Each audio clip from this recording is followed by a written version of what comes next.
students, welcome back to my channel and I am your physics lecturer. In today's video we are going to study dispersion by prism. What is dispersion, by the way? Dispersion means splitting up. Okay, one the ray of light splits into 7 different colors. Okay, that is called as dispersion. Now we need to study dispersion by prism. Okay, so what is the definition? Says the phenomenon in which composite light means your white light, okay, splits up into its constituent colors, means it splits up into different colors, which we call it as Vibgyor, right, on passing through a suitable medium. Okay, ಯಾವುದಾದ್ರು ಒಂದು suitable medium through ಅದನ್ನು ನಾವು pass ಮಾಡಿದಾಗ, glass medium ಇಂದ pass ಮಾಡಿದಾಗ, ಅಥವಾ water droplet, rain drop ಇಂದ pass ಆದಾಗ ಅದು ರಿಫ್ಲೆಕ್ಷನ್ ಆಗುತ್ತೆ, ರಿಫ್ರಾಕ್ಷನ್ ಆಗುತ್ತೆ, ಮತ್ತು ಡಿಸ್ಪರ್ಷನ್ ಅಂಡರ್ಗೋ ಆಗಿ ರೇನ್ಬೋ ಫಾರ್ಮೇಷನ್ ಆಗುತ್ತೆ. ಇದು ಗೊತ್ತಿದೆಯಲ್ಲ, so is called as dispersion. ಇವಾಗ ಸ್ವಲ್ಪ ಡೀಟೇಲ್ ಆಗಿ ನೋಡೋಣ. ವ್ಯಾಕ್ಯೂಮ್ದಲ್ಲಿ ಎಲ್ಲ ಕಲರ್ಸ್ ಆಫ್ ಲೈಟ್ ಏನಿದೆ ಅಲ್ಲ, ಅದು ಈಕ್ವಲ್ ವೆಲಾಸಿಟಿಯಿಂದ ಹೋಗುತ್ತೆ. In vacuum all colours of light have equal velocities and that velocity will be equal to the velocity of light, c equal to 3 into 10 raised to meter per second. If you take a denser medium, okay, and if you send a ray of light in a denser medium, then different colors will have different velocity. ಅಂದರೆ velocity basis ಮೇಲೆ ನಾವು different colours ನಮಗೆ ಸಿಗತ್ತೆ. ಇವಾಗ ನೋಡಿ, violet colour ಏನಿದೆ ಅಲ್ಲ, ಇದು ಡಿಸ್ಪರ್ಷನ್ ಆದಾಗ ವೈಲೆಟ್ ಕಲರ್ ಇದು ಲೋವೆಸ್ಟ್ ವೆಲಾಸಿಟಿ ಇರುತ್ತೆ ಆ್ಯಂಡ್ ಹೈಯೆಸ್ಟ್ ರಿಫ್ರಾಕ್ಟಿವ್ ಇಂಡೆಕ್ಸ್ ಇರುತ್ತೆ. This is the relation what we have used. ಇದು ಫಸ್ಟ್ ರಿಫ್ರಾಕ್ಟಿವ್ ಇಂಡೆಕ್ಸ್ ಬಗ್ಗೆ ಕಲಿಯುವಾಗ ಹೇಳಿದ್ದೀನಿ. ಹಾಗಾಗಿ red colour will have highest velocity and lowest refractive index. ಅಂದರೆ ಹೈಯೆಸ್ಟ್ ರಿಫ್ರಾಕ್ಟಿವ್ ಇಂಡೆಕ್ಸ್ ಮಟೀರಿಯಲ್ ಮೀಡಿಯಮಿಂದ ಹೋಗ್ತಾ ಇದ್ದರೆ ಅದರದ್ದು ವೆಲಾಸಿಟಿ ಡಿಕ್ರೀಸ್ ಆಗುತ್ತೆ. ಲೋಯೆಸ್ಟ್ ರಿಫ್ರಾಕ್ಟಿವ್ ಇಂಡೆಕ್ಸಿಂದ ರೆಡ್ ಕಲರ್ ಪಾಸ್ ಆಗ್ತಾ ಇದ್ದರೆ ಅದರ ವೆಲಾಸಿಟಿ ಹೈಯೆಸ್ಟ್ ಇರುತ್ತೆ. Okay, so this is all about dispersion by prism. ಇದು ನಿಮಗೆ 1 ಮಾರ್ಕ್ಸ್ ಕ್ವೆಶನಿಗೆ ಕೇಳಬಹುದು. So be ready with this. Okay, next ನಾವು ಎಕ್ಸಾಂಪಲ್ ಆಫ್ ಡಿಸ್ಪರ್ಷನ್ ನೋಡೋಣ. ಅದು the rainbow formation that I will study in our next video. Okay, ನಾವು will see the rainbow formation. Rain ಇಂದ form ಆಗುವಂಥ ಒಂದು ಬೋ. ಓಕೆ, ಬೋ ಅಂದರೆ ಹೆಂಗಿರುತ್ತೆ, ಹೀಗೆ ಬೆಂಡ್ ಆಗಿರೋದು. Okay, rainbow. Okay, rain ಏನು ಮಾಡುತ್ತೆ, ಕಲರ್ಸ್ ಏನಿದಾವಲ್ಲ, ಕಲರ್ಸ್ ಲೈಟ್ ಅದನ್ನು ಬೆಂಡ್ ಮಾಡುತ್ತೆ, ಬೋ ಶೇಪಲ್ಲಿ ಮಾಡುತ್ತೆ. ಓಕೆ, ಅದೇ rainbow. Okay, the phenomenon occurs. ಈ ರೇನ್ಬೋ ಹೇಗೆ ಆಕರ್ ಆಗುತ್ತೆ ನೋಡೋಣ. It occurs due to combined effect of dispersion, refraction and reflection of sunlight by spherical drop of water. ಅಂದರೆ ಒಂದು ವಾಟರ್ ಡ್ರಾಪಿಂದ ಯಾವಾಗ ಲೈಟ್ ರೇ ಎಂಟರ್ ಆಗುತ್ತೆ ಅದು ಡಿಸ್ಪರ್ಷನು ಆಗುತ್ತೆ, ರಿಫ್ರಾಕ್ಷನ್ ಆಗುತ್ತೆ, ಮತ್ತು ರಿಫ್ಲೆಕ್ಷನು ಆಗುತ್ತೆ. ಸೊ ಇದರಲ್ಲಿ ಟೋಟಲ್ ಇಂಟರ್ನಲ್ ರಿಫ್ಲೆಕ್ಷನು ಕೂಡ ಆಗುತ್ತೆ, right. So through this spherical water drop and then the emergent ray ಏನಿರುತ್ತಲ್ಲ ಅದು ನಮಗೆ ಬೋ ಫಾರ್ಮೇಷನಲ್ಲಿ ಸಿಗುತ್ತೆ, which we call it as rainbow. ಹಾಗಾದರೆ ರೇನ್ಬೋ ಫಾರ್ಮೇಷನ್ ಆಗಲಿಕ್ಕೆ ಏನೇನು ಕಂಡೀಷನ್ಸ್ ಇರಬೇಕು? Sun should be shining in the sky when it is raining opposite side. ಅಂದರೆ ಸಪೋಸ್ ಇಲ್ಲಿ ರೇನ್ ಆಗ್ತಿದೆ ಅಂತ ಅಂದ್ಕೊಳ್ಳಿ, ಇದ್ರ ಅಪೋಸಿಟ್ ಸೈಡಲ್ಲಿ ಸನ್ ಏನು ಮಾಡಬೇಕು, ಶೈನ್ ಆಗ್ತಾ ಇರಬೇಕು. ಓಕೆ, ಅಂದರೆ ಬೆಳಕಿರಬೇಕು, ಮೋಡ ಕಟ್ಟಿರಬಾರ್ದು, ಬೆಳಕಿರಬೇಕು, ಸನ್ ಶೈನ್ ಆಗ್ತಾ ಇರಬೇಕು. ಯಾವಾಗ ಇಲ್ಲಿ ರೇನ್ಫಾಲ್ ಆಗ್ತಿದ್ರೆ ಅದರ ಅಪೋಸಿಟ್ ಡೈರೆಕ್ಷನಲ್ಲಿ ಸನ್ನು ಏನು ಮಾಡ್ತಾ ಇರಬೇಕು, ಶೈನ್ ಆಗ್ತಾ ಇರಬೇಕು. ಓಕೆ, ಹಾಗಾಗಿ ನಮ್ಗೆ ರೇನ್ಬೋ ಯಾವಾಗ ಕಾಣಿಸುತ್ತೆ? The observer must stand with his back towards the sun. ಅಂದರೆ ನಾವು ಇಲ್ಲೆಲ್ಲೋ ಇರ್ತೀವಿ, ರೇನ್ ಎಲ್ಲೋ ಆಗ್ತಾ ಇರುತ್ತೆ, ಒಂದು ಊರಲ್ಲಿ ರೇನ್ ಆಗ್ತಾ ಇರುತ್ತೆ, ಇನ್ನೊಂದು ಊರಲ್ಲಿ ಸನ್ಶೈನ್ ಆಗ್ತಾ ಇರುತ್ತೆ.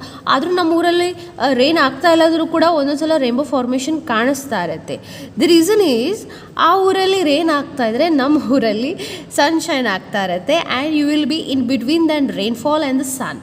Okay, and you will be showing your back, ಅಂದರೆ ನಿಮ್ಮ ಬೆನ್ನು ಏನಿದೆ ಅಲ್ಲ ಸನ್ ಕಡೆ ಇರುತ್ತೆ. Okay, you are standing back, ನಿಮ್ಮ ಬ್ಯಾಕ್ ಸೂರ್ಯನ ಹತ್ರ ಇರುತ್ತೆ, ನೀವು ರೇನ್ಫಾಲ್ ಹತ್ರ ನೋಡ್ತಾ ಇರ್ತೀರ ಆ ಥರ. Okay, the observer must stand with his back towards the sun, ಆವಾಗ ರೇನ್ಬೋ ಕಾಣಿಸುತ್ತೆ. ಓಕೆ, ರೇನ್ಬೋ ಫಾರ್ಮೇಷನಲ್ಲಿ 2 ಥರ ಇದೆ, ಒಂದು ಪ್ರೈಮರಿ, ಇನ್ನೊಂದು secondary formation of rainbow. Okay, will see ನಾ ಹೌ ದಿಸ್ ಬೋ is formed by the rain, ಈ ಥರ. ಓಕೆ, ಸೊ ನೀವು ನೋಡ್ಬೋದು ಅಲ್ಲಿ ಹಲವಾರು ಕಲರ್ಸ್ ಇರುತ್ತೆ. VIBGYOR which we call it as VIB, right, VIBGYOR, correct, U ಅಲ್ಲ ಸಾರಿ, ಓ ಆರ್. ಓಕೆ, ಇಲ್ಲಿ ಏನಾಗುತ್ತೆ ಫಸ್ಟ್ ಅಂದರೆ ಸನ್ಲೈಟ್ ಫಸ್ಟ್ ರಿಫ್ರ್ಯಾಕ್ಟ್ ಆಗುತ್ತೆ, gets refracted. Okay, as it enters the raindrop. So raindrop ಯಾವ ಶೇಪಲ್ಲಿ ಇರುತ್ತೆ? ಸ್ಪೆರಿಕಲ್ ಶೇಪಲ್ಲಿ ಇರುತ್ತೆ, ಹೌದಾ? raindrop will be in a spherical shape. Sunlight, as soon as it enters the raindrop, first it gets refracted. Okay, it gets refracted as it enters the raindrop. ಈ refraction ಆದಾಗ ಏನಾಗುತ್ತೆ, ಇಲ್ಲಿ different wavelengths of white light get separated. ಅಂದರೆ light, ಒಂದು white light ಇದೆ, white light is composed of 7 colours, we know that. ಈ white light enter ಆದಾಗ ಅಲ್ಲಿ ಡಿಫ್ರೆಂಟ್ ವೇವ್ಲೆಂತ್ಸ್, ಅಂದರೆ ಡಿಫ್ರೆಂಟ್ ಕಲರ್ಸಿನ ಲೈಟ್ ಈ ಥರ ಸ್ಪ್ಲಿಟ್ ಆಗುತ್ತೆ. ಓಕೆ, ಡಿಫ್ರೆಂಟ್ VIB,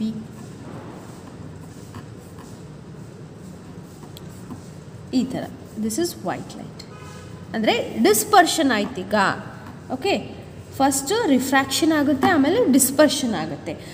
ಈ ಕಲರ್ಸ್ ಡಿಫ್ರೆಂಟ್ ಇದೆ ಅಂದರೆ ಅರ್ಥ ಏನು? They have different wavelengths. Okay,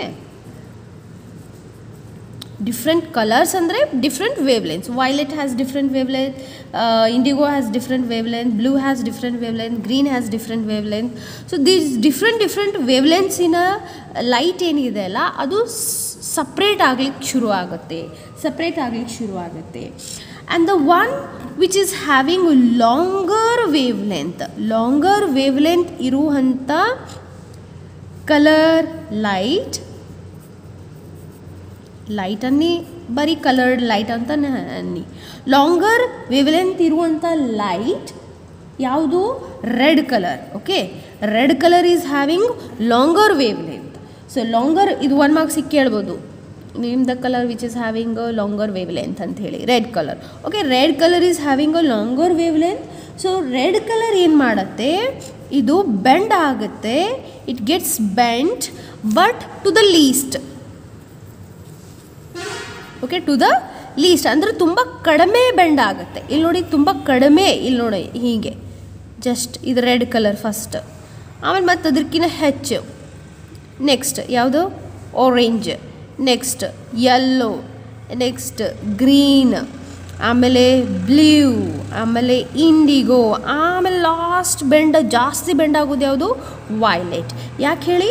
ವೈಲೆಟ್ಗೆ shorter wave length ಇದೆ. Okay, violet is having shorter wavelength, hence it bends more. Okay, ಇದು inversely proportional ಇದೆ. ಜಾಸ್ತಿ bending, shorter wavelength. Okay, longer wavelength, ಕಡಿಮೆ ಬೆಂಡಿಂಗ್. ಗೊತ್ತಾಯ್ತಾ? ಸೊ ಈ ರೀತಿ ನಮ್ಮ ಏನು ಬೋ ಶೇಪಲ್ಲಿ ರೇನ್ ರಿಫ್ರಾಕ್ಷನ್ ಮಾಡುತ್ತೆ, ಡಿಸ್ಪರ್ಷನ್ ಆಫ್ ಲೈಟನ್ನು ಮಾಡುತ್ತೆ. ಈ ರೀತಿ ಬೋ ಫಾರ್ಮೇಷನ್ ಆಗುತ್ತೆ. ಇದು ಫಸ್ಟ್ ಸ್ಟೆಪ್ ಅಲ್ಲಾಗೋದು. ಓಕೆ, ಇದು ಸ್ಪೆರಿಕಲ್ ಡ್ರಾಪ್ ಆಫ್ ವಾಟರ್ ಅಂತ ಅಂದ್ಕೊಳ್ಳಿ, ಸ್ಪೆರಿಕಲ್ ರೈನ್ ಡ್ರಾಪ್ ಅಂತ ಅಂದ್ಕೊಳ್ಳಿ. ಫಸ್ಟ್ ಇಲ್ಲಿ ಎಂಟರ್ ಆದಾಗ ಈ ರೀತಿ ಎಲ್ಲ ಆಗುತ್ತೆ. ಓಕೆ, ಏನೇನಾಗುತ್ತೆ, ಸನ್ಲೈಟ್ ರಿಫ್ರ್ಯಾಕ್ಟ್ ಆಗುತ್ತೆ, ರಿಫ್ರ್ಯಾಕ್ಟ್ ಆದಾಗ ಡಿಸ್ಪರ್ಷನ್ ಆಗುತ್ತೆ, ಅಂದರೆ ಡಿಫ್ರೆಂಟ್ ಕಲರ್ಸಿನ ವೇವ್ಲೆನ್ಸ್ ಸಪ್ರೇಟ್ ಆಗ್ಲಿಕ್ಕೆ ಶುರು ಮಾಡ್ತವೆ. ಸಪ್ರೇಟ್ ಆದಮೇಲೆ ಬೆಂಡ್ ಆಗುತ್ತೆ. ಯಾವುದಾದ್ರು ಬೆಂಡ್ ಆಗುತ್ತೆ, ರೆಡ್ ಕಲರ್ ಲೀಸ್ಟ್ ಬೆಂಡ್ ಆಗುತ್ತೆ, ಮತ್ತು ಅದ್ರ ಮೇಲೆ ಯಾವ ವೇವ್ಲೆಂತ್ ಬರುತ್ತೆ ಅವೆಲ್ಲ ಬೆಂಡ್ ಆಗ್ತಾ ಹೋಗ್ತವೆ. ವೈಲೆಂಟ್ ಅಂತ ಬರ್ದಿನ ವೈಲೆಟ್ ಕಲರ್ ತುಂಬ ಜಾಸ್ತಿ ಬೆಂಡ್ ಆಗುತ್ತೆ. ಯಾಕೆ ಹೇಳಿ, ಬಿಕಾಸ್ ಅದರದ್ದು ವೇವ್ಲೆಂತ್ ಜಾಸ್ತಿ ಇದೆ, ಹೀಗಾಗಿ. ಅದಾದಮೇಲೆ ಏನಾಗುತ್ತೆ, ಈ ರೇ ಆಫ್ ಲೈಟ್ಸ್ ಏನು ಸಿಕ್ಕಿದೆ ಅಲ್ಲ ಇವಾಗ, ಇವೆಲ್ಲ ಹೋಗಿ ಇನ್ನರ್ ಸರ್ಫೇಸ್ ಆಫ್ ದ ವಾಟರ್ಗೆ ಹೋಗಿ ಇವೆಲ್ಲ ಸ್ಟ್ರೈಕ್ ಮಾಡ್ತವೆ. Okay, they go and strike in this way. ಈಗ ಇದು ರಿಫ್ರಾಕ್ಷನ್ ಆಗಿದೆ ಅಂದ್ಕೊಳ್ಳಿ, ಸೆಂಟರ್ ಇದ್ರದ್ದು. Okay, I have written here neatly.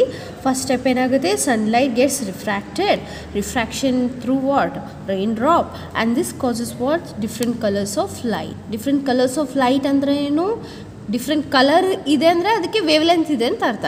Okay, colours ಇದೆ ಅಂದರೆ ವೇವ್ಲೆಂತ್ ಇದೆ ಅಂತ ಅರ್ಥ. ಹಾಗೆ ಅದಾದಮೇಲೆ ನಮಗೇನು ಗೊತ್ತಾಗುತ್ತೆ, ವೈಲೆಟ್ ಲೈಟ್ ಏನದ ಶಾರ್ಟರ್ ವೇವ್ಲೆಂತ್ ಇರೋದರಿಂದ ಮೋರ್ ಬೆಂಡ್ ಆಗುತ್ತೆ, ರೆಡ್ ಕಲರ್ ಲಾಂಗರ್ ವೇವ್ಲೆಂತ್ ಇರೋದರಿಂದ ಲೀಸ್ಟ್ ಆಗಿ ಬೆಂಡ್ ಆಗುತ್ತೆ. ಇದಾದಮೇಲೆ ಏನಾಗುತ್ತೆ, okay, these all components of light. Okay, components of light ಅಂದರೆ ಇವೆಲ್ಲ ಕಲರ್ಡ್ ಲೈಟ್ ಏನು ಸಿಕ್ಕಿದೆಲ್ಲ ನಮಗಿಲ್ಲೇ, ಈ ಕಲರ್ಡ್ ಲೈಟ್ ಎಲ್ಲ ಹೋಗಿ inner surface of the water ಹೋಗಿ ಇಂಟರ್ನಲಿ ಅವು ರಿಫ್ಲೆಕ್ಟ್ ಮಾಡುತ್ತೆ. ಓಕೆ, ಸೊ ಇಂಟರ್ನಲಿ ರಿಫ್ಲೆಕ್ಷನ್ ಆಗುತ್ತೆ, ಟೋಟಲ್ ಇಂಟರ್ನಲ್ ರಿಫ್ಲೆಕ್ಷನ್ ಆಗುತ್ತೆ. ಇವಾಗ ಏನಾಗುತ್ತೆ, ಈಗ ಫಸ್ಟ್ ಇದು ಸ್ಪೆರಿಕಲ್ ಶೇಪಿನ ಇದು ರೈನ್ ಡ್ರಾಪ್ ಇದರ ಸೆಂಟರ್ ಅಂದ್ಕೊಳ್ಳಿ. ಸೊ ಇದೆಲ್ಲ ಎಂಟರ್ ಆಗುತ್ತೆ. ಇವಾಗ ಯಾವುದು ವೈಟ್ ಲೈಟ್ ಇದೆ, ರೈಟ್ ನಾವು ವೈಟ್ ಲೈಟ್ ಇದೆ, ಇದು ಸನ್ನಿಂದ ಬಂದಿದೆ, ಇದು direct correct white light. So it gets refracted here, different colours formation ಆಗುತ್ತೆ ಇಲ್ಲಿ. ರಿಫ್ಲೆಕ್ಟೆಡ್ ಆದ ತಕ್ಷಣ first step refracted. Okay, inner surface ಅಂದರೆ ಇಲ್ಲಿ ಒಳಗಡೆ ಇನ್ನೊಂದು ಬದಿ ಸರ್ಫೇಸ್ ಇರುತ್ತಲ್ಲ, ಈ ಬದಿ ಸರ್ಫೇಸ್.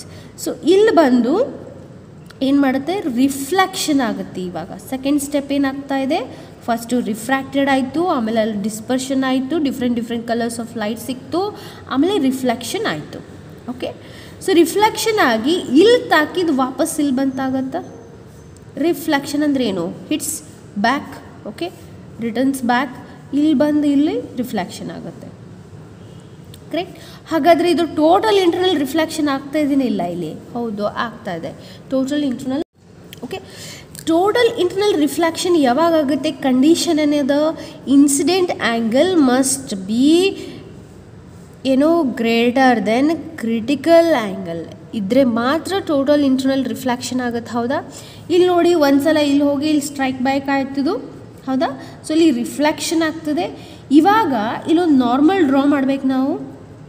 ನಾರ್ಮಲ್ ಸ್ಪೆರಿಕಲಿಂದ ಹೆಂಗೆ ಹೋಗುತ್ತೆ, normal passes through centre, here angle of incidence. So ಇದು ನೋಡಿ ಅವೇ ಫ್ರಮ್ ದ ನಾರ್ಮಲ್ ಹೋಗ್ತಾ ಇದೆ, right, it's going away from the normal.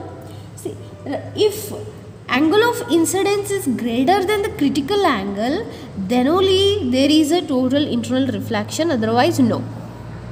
ನೋಡಿ, total internal reflection ಯಾವಾಗ ಆಗುತ್ತೆ, if angle of incidence is greater than angle of critical angle, okay, then only it will undergo total internal reflection, otherwise no. Otherwise the ray light will go out, come out, ಅದು ಹೊರಗಡೆ ಬಂದುಬಿಡುತ್ತೆ. ಈಗ reflect ಆಗಿ ಹೀಗೆ ಹೊರಗಡೆ ಬರುತ್ತೆ.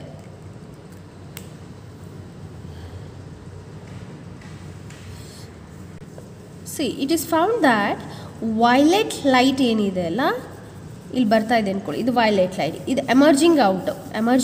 Violet light emerges ಆಟ್